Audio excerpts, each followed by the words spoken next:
Ah oui, c'est une totale réussite déjà par la mobilisation, 150 jeunes, collégiens, élèves de primaire, lycéens, une équipe de médecins dynamique qui fait cette course, Brest-Paris, Paris-Brest en 15 étapes. On arrive sur un vélodrome mythique, qui date de 1924. En cette année du centenaire des Jeux, c'est important. Une ville mobilisée, un adjoint au maire mobilisé, Dominique Delandre, très engagé en France sur le sport santé, donc que du bonheur. Bon, c'est sympa. Alors très franchement, c'était pas trop dur parce que c'est que du plat, mais en plus c'était le long des canaux, c'était très sympa, très agréable. Tout le monde est de bonne humeur, c'est de bon enfant, c'est l'esprit de la grande cause, c'est l'esprit du sport, c'est l'esprit de partager, c'est l'esprit du bien-être, c'est l'esprit d'être de bonne humeur, et le sport y contribue. Mais les Jeux et la grande cause, ils sont en cohérence. Les Jeux olympiques donnent un élan, une dynamique incroyable, c'est un rendez-vous séculaire, c'est un rendez-vous historique, une célébration extraordinaire du sport.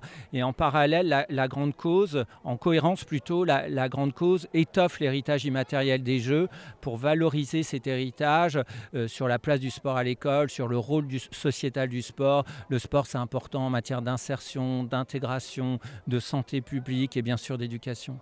Alors la grande cause nationale, c'est une vision à 360 degrés du sport. On a fait une grande dictée du sport avec une finale sous la coupole de l'Institut de France, avec des académiciens. La grande cause nationale, c'est plus de 3000 événements labellisés.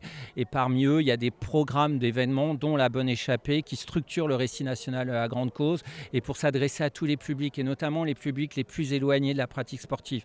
Alors bien sûr, il y a les enfants, les adolescents, c'est une priorité. Il faut savoir que 80% de nos adolescents sont en dessous des seuils recommandés en termes d'activité physique et sportive en France. Il faudrait que chacun fasse au moins 1 heure par jour, on est très loin du compte. Mais aussi, il y a des publics éloignés comme les femmes qui ont une pratique sportive inférieure aux hommes, comme les personnes en situation de handicap, 1 sur 2 ne fait aucune activité physique et sportive, comme les étudiants, qui est un vrai problème français avec 40% des étudiants qui ne font aucun sport, et comme enfin les seniors où 35% d'entre eux ne font aucun sport. Et la grande cause, dans la dynamique des Jeux, elle veut mobiliser tous les Français pour les inviter à bouger parce que c'est fondamental pour la santé.